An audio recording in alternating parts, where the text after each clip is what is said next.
Apa pentingnya kita belajar tentang penemuan Laut Mati? Satu penemuan yang sangat spektakuler pada abad 20 yang tadi kita pelajari itu berisi ratusan naskah kitab Perjanjian Lama beserta dengan disiplin persekutuan kelompok yang dikenal dengan Eseni atau Yahat yang dipimpin oleh seorang guru kebenaran. Pentingnya penemuan naskah Laut Mati pada studi biblika tidak diragukan lagi, bahwa selama lebih dari 2000 tahun Alkitab disalin dan tidak ada pemalsuan di dalamnya, seperti yang selama 2000 tahun lebih Alkitab disalin, keakuratannya bisa dipertanggungjawabkan dan tidak pernah mengalami pemalsuan seperti yang banyak dituduhkan oleh tulisan-tulisan polemik. Kepentingan yang kedua adalah studi tentang perkembangan kekristenan pada abad pertama. Sekalipun naskah-naskah Laut Mati ini, saudara-saudara, berasal dari masa sebelum Kristen, tetapi di situ kita bisa melacak perkembangan dari ajaran kekristenan yang selama ini dituduh sebagai plagiasi atau diambil besar-besaran dari filsafat kafir atau filsafat pagan, itu tidak terbukti. Nah, sebagaimana terjadi pada polemik Islam Kristen, begitu juga antara Yahudi dan Kristen juga terjadi polemik selama berabad-abad, khususnya mengenai posisi Yesus sebagai Sang Mesias.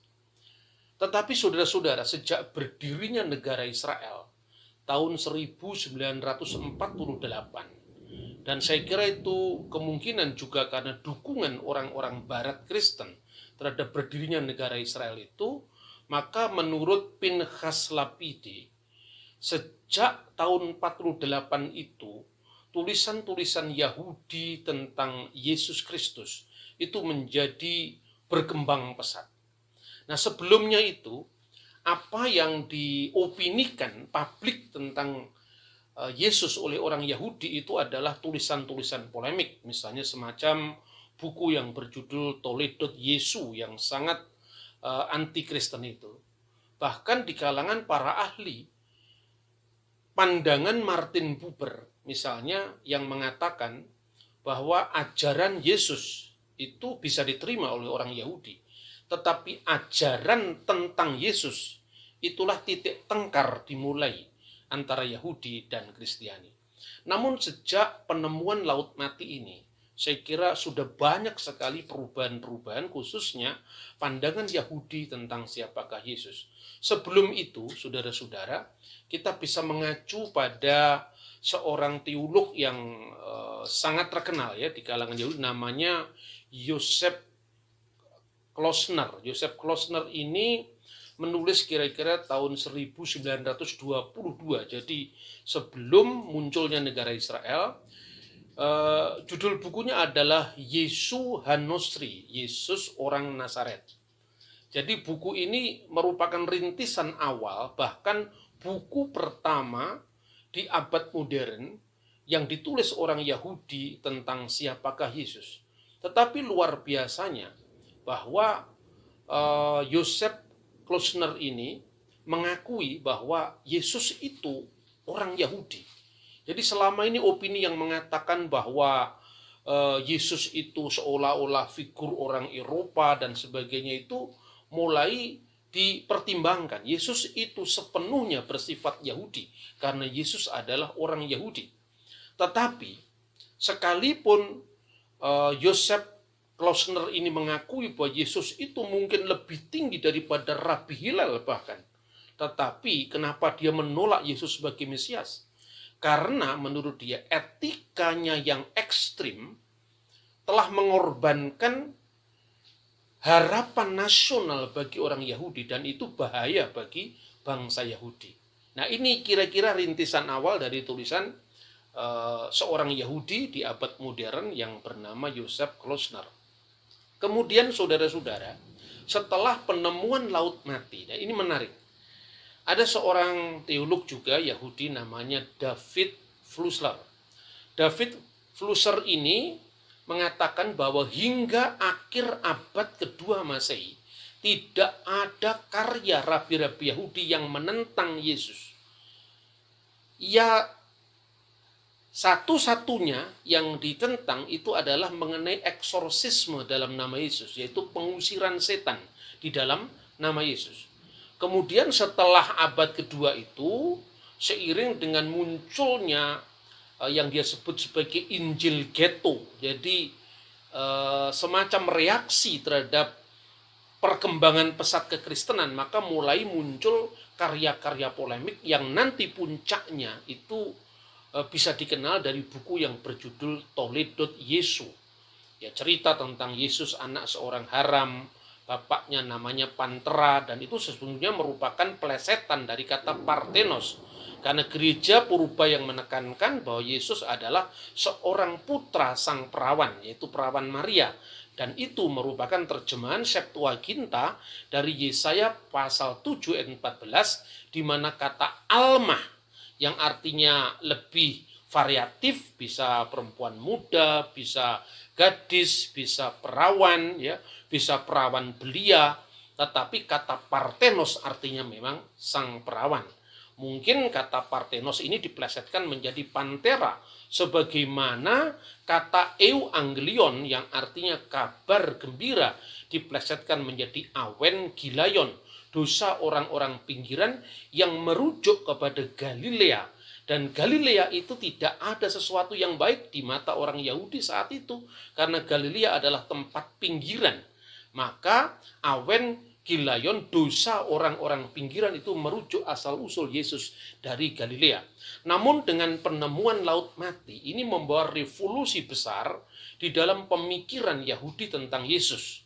Itu pun bagi mereka yang mau secara jujur mengakui mengenai dokumen-dokumen yang ditemukan di Laut Mati, yang jelas bagaimana tadi di bis kita bicara, bahwa sesungguhnya komunitas SNI atau komunitas Yakat ini dimulai dari ketidakpuasan seorang imam besar atau yang berhak atas tahta imam besar namanya Onias keempat, karena praktek korup dalam institusi Beit Hamikdas atau Bait Allah, maka dia kemudian mengasingkan diri bersama para pengikutnya dan kemudian mendirikan yang disebut kelompok SNI atau kelompok Yakat, sehingga dia bergelar dengan Moreh Hasedek, guru kebenaran, atau Moreh Hayakat, guru paguyuban.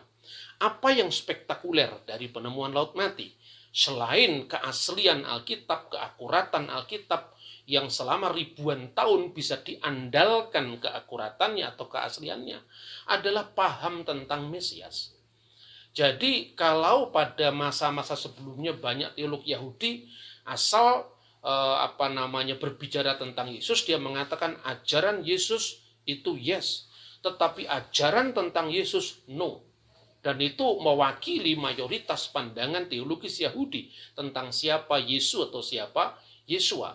Tetapi David Flusser mengakui bahwa selain ajaran Yesus memang bersifat Yahudi, khususnya dia mencoba melacak dari Yahudi Helenik, artinya orang Yahudi diaspora, dengan beberapa pokok juga yang terkait dengan Yahudi Rabbinik.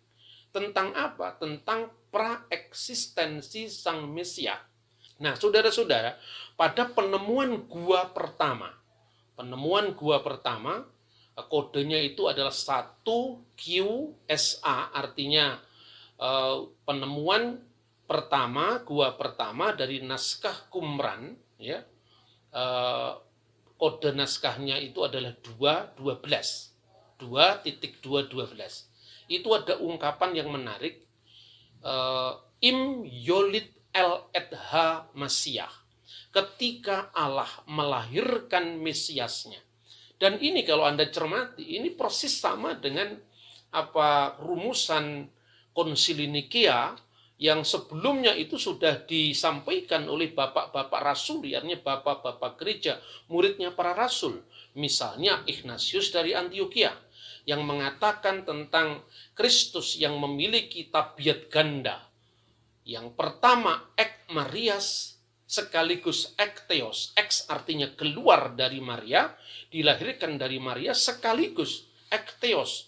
Sebagai firman, dia dilahirkan oleh Allah atau keluar dari Allah.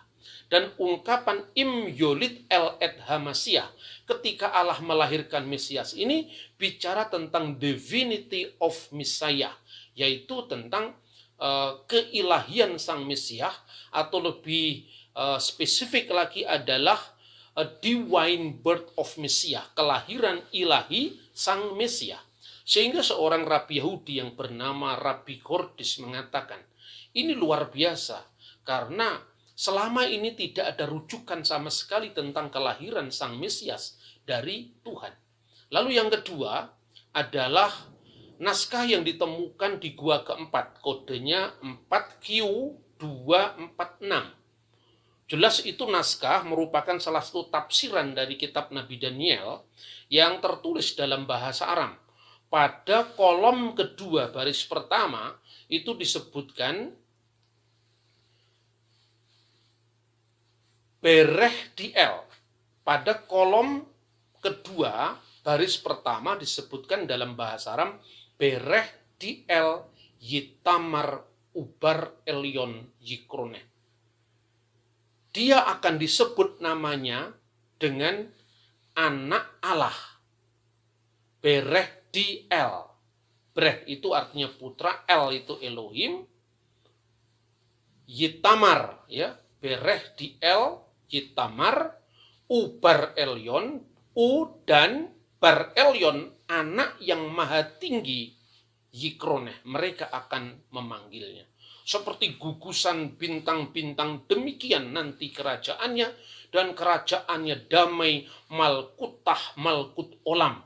Kerajaannya tidak berakhir. Sekali lagi, ini juga cocok dengan pengakuan iman Nikea, dan kerajaannya tidak berkesudahan. Lalu saudara-saudara, bagaimana reaksi dari banyak teolog Yahudi termasuk David Flusser sendiri tentang naskah-naskah ini? David Flusser mengatakan bahwa dia menolak bahwa 4Q246 sebagai Mesias ilahi. Tetapi menurut dia itu adalah pengakuan iblis yang dikenal Belial dalam naskah-naskah Qumran yang kemudian diidentikan dengan Antikris dalam kekristenan. Antikristus dalam bahasa Aram adalah Mesiha Dagala, yaitu pelawan Al-Masih atau anti Al-Masih. Tetapi penolakan Fusler ini dilemahkan oleh seorang ahli Qumran yang lain yang bernama Fitzmayer. Fitzmayer itu mengatakan bahwa tidak mungkin orang Yahudi mengenal konsep tentang antikris. Konsep antikris itu hanya muncul di dalam komunitas Kristen mula-mula yang berakar dari sabda Yesus sendiri di dalam Injil Matius pasal 24 ayat 4 dan juga yang dikutip oleh muridnya yaitu Yohanes ketika menulis di Efesus tentang Mesiha Dagala. Misalnya tertulis dalam 1 Yohanes pasal 2 ayat 18 dan seterusnya. Masih banyak juga rujukan-rujukan tentang keilahian Mesias. Dan itu tidak akrab dengan konteks perjanjian baru. Sehingga seorang ahli Qumran, ya dia namanya sangat terkenal yang menulis buku Understanding of the Dead Sea Scroll. Dia mengatakan begini, namanya Herschel Sand. Herschel ini mengatakan untuk pertama kali, ya, kata putra Allah, Son of God, Bereh Diel, itu muncul dalam dokumen di luar perjanjian baru. Katanya dia sebelumnya itu, banyak orang menilai bahwa Mesias ilahi itu adalah gagasan asing bagi Yudaisme, gagasan asing bagi orang Yahudi. Tetapi sejak penemuan Qumran yang jelas-jelas mengatakan bahwa Mesias itu adalah putra Allah, tentu pemikiran dan paradigma kita selama ini harus berubah. Masih banyak teks-teks lain, misalnya saya bisa menyebutkan 2 teks yang juga sangat dekat dengan terminologi perjanjian baru. 4Q521 kalau tidak salah ya, baris pertama. Jadi temuan dari gua keempat, Qumran, kode naskahnya 521, baris pertama. Hashemayim, ya, VH Aret Yisma'u Lemasihu. langit dan bumi mendengar kepada Sang Mesias atau Mesiasnya. Lalu 4Q 286 baris ke-13. Penemuan gua keempat, ya Qumran, nomor naskahnya 286 baris ke-13, itu Semayim Amo Yisaken Leat. Surga akan bersekinah kepada Sang Mesias. Artinya surga itu Tuhan. Karena itu satu eufemisme untuk tidak menyebut nama YHWH, Tetragrammaton, yang sering dieja oleh bacaan akademis orang Eropa dengan Yahweh. Artinya Yahweh atau Tetragrammaton, yaitu Adonai atau Hashem, itu akan bersekinah, akan tinggal pada Sang Mesiasnya. Dan ini tepat seperti yang tertulis di dalam Injil Yohanes, paralel sekali. Dan firman itu telah menjadi manusia dan tinggal di antara kita. Kata tinggal di situ adalah berakar pada kata Shekinah, yaitu konsep tentang kehadiran ilahi yang secara khusus di dalam naskah 4Q 286 dikaitkan dengan Sang Mesias. Nah, kiranya pembelajaran kita di Gua-Gua Laut Mati itu akan mengubah paradigma kita.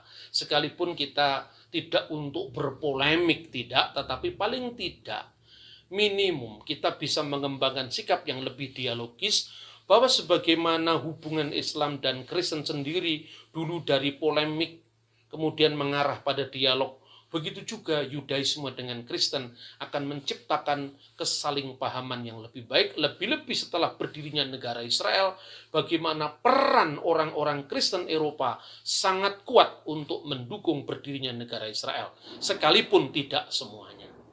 Tuhan memberkati kita dan kita akan meneruskan peziaran kita.